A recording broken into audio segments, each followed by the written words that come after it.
என்றும் நான் செல்ல மாட்டேன். கிறிஸ்துவுக்குள் பிரியமானவர்களே, My beloved friends in Christ, உங்கள் யாவரையும் சந்திப்பது மிக்க மகிழ்ச்சி. I am very happy to see you all again.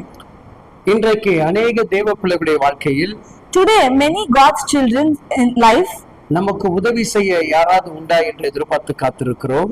we are expecting that anybody is there to help us. நம்மை விடுவிக்கிற தகப்பன் யாராவது இருக்கிறார் என்று யோசித்துக் கொண்டிருக்கிறோம். We are thinking if any father who is going to deliver us from the problems.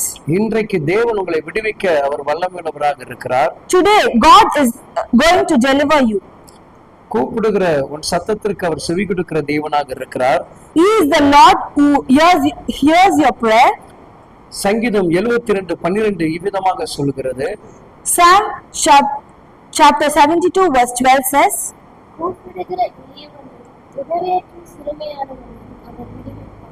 For he will deliver the needy who cry out. தேவனிடத்தில் ஒரு நல்ல குணம் உண்டு. The Lord has a good character. எல்லாருமே கைவிடப்படுகிற நேரத்தில் அவர் நம்மை கைவிடுவதில்லை. Even if anyone leaves us, the Lord will never leave us. நிறைய பேரிடத்துல உதவி கேட்டு ஓடி ஓடி நீ ஏமாந்து போயிருந்திருக்கலாம். Maybe you have cried out to anyone for help, but they have not helped you. ஆனா இன்றைக்கு இவரிடத்தில் நீ உதவி கேட்க ஆயத்தமாக இருக்கிறாயா? Are you ready to ask for help to the Lord? உன் சூழ்நிலையை மாற்றுகிற ஒரு தேவன் உண்டு. There is a Lord who changes all your situations. உன் எளிமைகளை மாற்றுகிற தகப்பன் உண்டு. The Lord is there to heal all your problems. உன் சத்தத்திற்கு செவி கொடுக்கிற தேவன் உண்டு. There is a Lord who hears your cry. இன்றைக்கு தேவன் அப்படியே அற்புதம் செய்வார். Today the Lord is going to do that miracle in your life. அன்பு தேவ பிள்ளைகளே, My beloved children, இன்றைக்கு நம்முடைய ஆத்மாவை விடுவிக்கிற தேவனிடத்தில் வல்லமை உண்டு. today there is a Lord who heals our soul and delivers us. ஒருவேளை அந்தகார கட்டில் நீ அடிமைப்பட்டு இருக்கிறாயோ, Maybe you are suffering from the ties. ஒருவேளை வியாதி படுக்கை விட்டு எழுந்திருக்க முடியாமல் இருக்கிறாயோ, Maybe you are suffering to get up from your deathbed.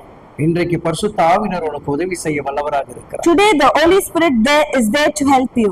என்னோடு கூட சேர்ந்து ஜெபிக்க ஆயத்தமா இருக்கிறீங்களா? Are you ready to pray with me? கண்களை மூடி ஜெபிப்போமா?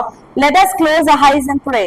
மகா பரிசுத்தமுள்ள எங்கள் நல்ல தகப்பனே, Our holy Lord, ஒருவேளை இந்த பிள்ளைகள் சிறுமைப்பட்டு இருப்பார்கள் என்று சொன்னால், maybe your children is underrated, ஒடுக்கப்பட்டு இருப்பார்கள் என்று சொன்னால், maybe they are separated, இப்பொழுது அவர்கள் உம்மை நோக்கி கூப்பிட்டுக் கொண்டிருப்பார்கள் என்று சொன்னால், when they are crying out to you now, அவங்க சத்தத்தை கேட்டு please hear their cry. அவர்களுக்கு நீர் உதவி செய்வீராக. Please do the needful. அவர்களை நீருக்கு விடுவிப்பீராக.